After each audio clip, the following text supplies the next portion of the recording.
Well, I'm so glad everyone else brought notes because I have so many things I'd like to say about the GOP in 2014. I had to write it all down, so please excuse me if I look down a couple times. I don't want to forget anything. Thank you again for having me here at Reason tonight. This is so exciting. And I'm sorry if you came to hear me say something profound. A couple people have talked to me about that before the event. Like, are you going to tell us what the GOP needs to do to win? Unfortunately, a lot of what the Republican Party, and excuse me, by the way, I'm just going to use Republican Party because saying conservative, libertarian, center-right like takes up too much time, and I've only got 12 minutes, so I've got to be very judicious with my time. So Republican Party generally, as I would assume that's who everyone in this room is voting for, is the Republican Party. Generally speaking, okay, wrong assumption. Started off on the wrong foot already. But I'm just going to use Republican. Don't think that I don't care about all the libertarians and conservatives, et cetera, in this room, but it's just a lot easier to just stick with Republican Party for the purposes of the time.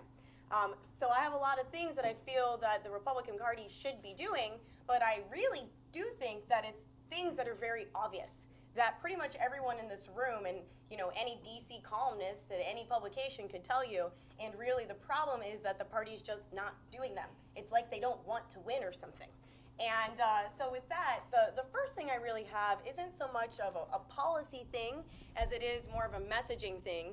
And I hope you all don't freak out about this, but actually I want to talk about compassionate conservatism to start out with. Yes, I'll let you all catch your breaths. I see you laughing back there. I don't mean compassionate conservatism in the sense of the Bush era. We're not talking about tax cuts here, and we're not talking about no child left behind. I'm talking about compassionate conservatism in the theoretical sense, in the messaging sense. And I think we can all see that at play with regards to the unemployment benefits extension. A lot of times conservatives have this problem of saying things more like, government is bad, taxes are bad, we should get rid of them, the end, mic drop, instead of just saying, like explaining why those things are bad, explaining how those hurt the average person. And that's a little bit too esoteric of an argument, first of all, for the masses, but it sure as heck doesn't resonate with them a lot of the ways that what the Democrats are saying does, unfortunately, even if we have the policies that are better. We, as Republicans, again, have the policies that are better. And I think that that's become a real problem for the Republican Party, is the policies are better, but they're not effectively communicating that. Instead, Republicans come off as greedy.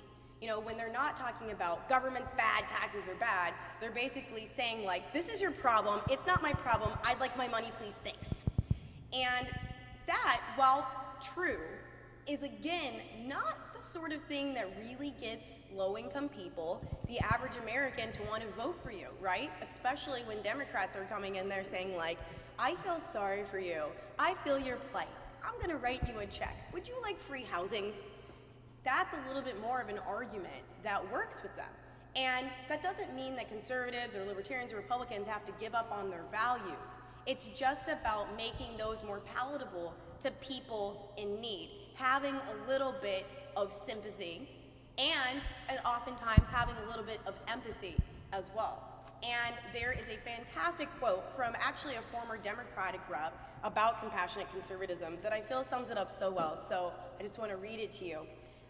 Former Democratic rep James Robert Jones, he was from Oklahoma, nice conservative state, said in 1984 in a wonderful New York Times interview that I think we should adopt the slogan of compassionate conservatism. We can be fiscally conservative without losing our commitment to the needy, and we must redirect our policy in that direction.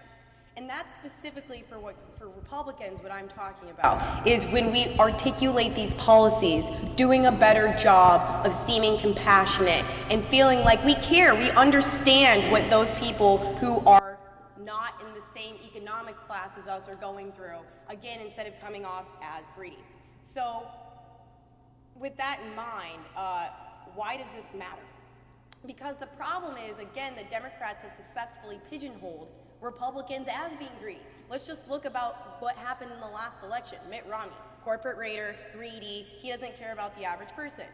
Then let's look at some of the other recent elections. Bill de Blasio, why did he win in New York? Because he basically promised the world to New Yorkers and to poor people and said that he was going to basically fix all of the social ills. If you look at Elizabeth Warren in Massachusetts, you know, that's a name that needs no explaining. And those are the types of people on the left that are winning right now because they're compassionately talking to them about their problems, even if the policies are wrong.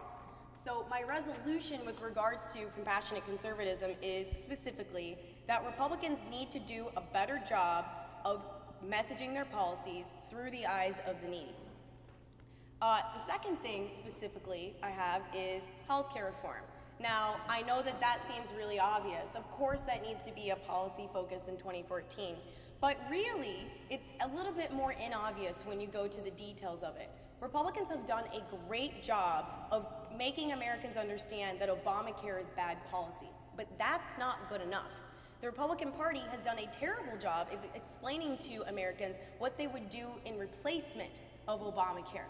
They have done a terrible job articulating, again, to the people in need, the people who would be affected by Obamacare, explaining that they have a policy, they have an idea that would do a better job. And healthcare is something that Americans care about a lot. I mean, certainly it's something that they want to see taken care of. And the Republican Party does have reforms. Tom Price has an amazing plan that would actually reduce premiums and cut costs. But instead of talking about that, all that Republicans talk about is Obamacare bad, it's terrible, Obamacare bad.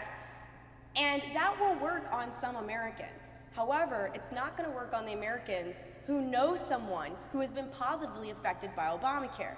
Now, I'm sure you're saying no one's been positively affected by Obamacare, but that's not true. There are Americans out there who have, because of Obamacare, now have health care insurance and whatnot. Now, granted, it's significantly less than the people who've been hurt by Obamacare, but certainly one personal story from someone that someone else knows about the positive effects of Obamacare does a lot more than the GOP going out there talking about how it hurts small business owners.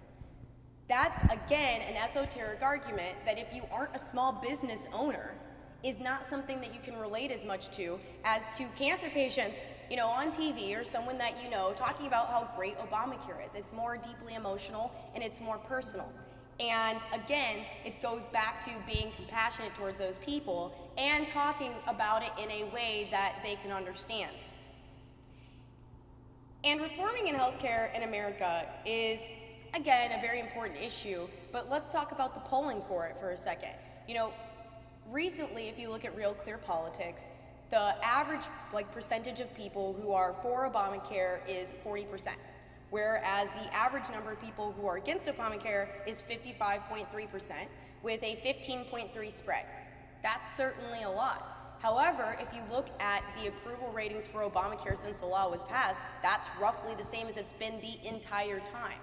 Now, I'm sure you're thinking, yeah, but doesn't all this healthcare.gov stuff make people not like Obamacare? It did, when it was first an issue back in November. CBS did a poll that showed that a 30-point spread, that only 31% of people approved of Obamacare, and 61% did not approve of Obamacare at that time. However, that number has since dissipated. Literally within a month, CBS did another poll, and it had it right back down to where it was before, and it stayed consistent. So what does that say to us? That says that while Obamacare is certainly an issue that people care about, and the failures of Obamacare are certainly something that they know about, it might not be on its own the winning issue that the Republican Party and conservatives think it is, unless right before the election something terrible happens with Obamacare.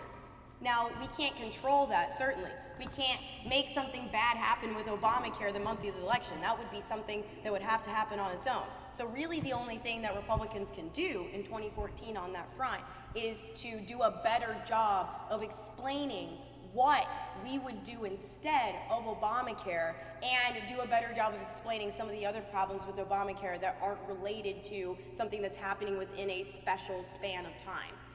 Like the healthcare.gov problems, because as you can see, that didn't have a long-term effect on voters. And lastly, I wouldn't be Francesca Chambers if I didn't talk about the young people. So, I want to talk about the young people here for a minute. You know, the thing about the youth vote that people don't seem, in the Republican Party, seem to understand is that just going to the college campuses, while that's important, isn't enough. And I say this because if you look at the recent Harvard Institute study, which I feel like pretty much everybody in this room, I would assume, has looked at or read something about it. It was all over the news, kind of hard to miss it. If you actually dig deep into those numbers, and I did, because that's what I get to do all day at my job, 25 to 29-year-olds are actually where we have a real problem right now. We have a lot of good groups on college campuses, actually, that are getting the word about conservatism out. And I'm not saying that we shouldn't be on the college campuses and doing more, but what I'm saying is if you look at the 25 to 29 age range, that's where we're actually losing pretty badly. If you look at the recent Virginia election, we won the 18 to 24 vote, Cuccinelli did, but lost the 25 to 29 vote, and that's where lost the youth vote, period. In New Jersey, Chris Christie won every single demographic to his joke of a Democratic candidate, but the youth vote. The Democratic candidate won the youth vote 51% to 49%. Why?